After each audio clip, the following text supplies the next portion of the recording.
one of the beliefs that was common amongst the Egyptians, especially in what they call the Middle Kingdom, which is going around 1500 BC or so, that's the cult of Horus.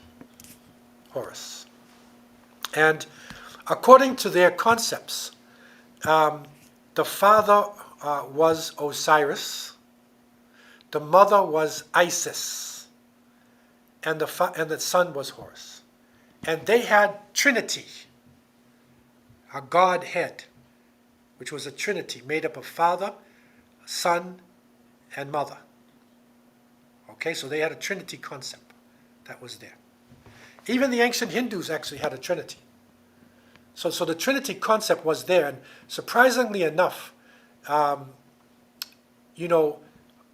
Isis, and this is an actual sculpturing of Isis, and you see Isis with the child, and then you see early pictures of Mary, because the early pictures of Mary, she was actually color.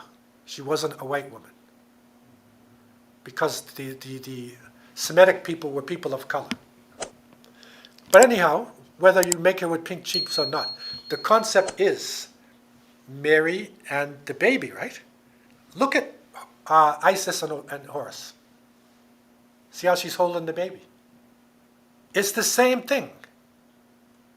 And supposedly she bore the baby in a divine conception.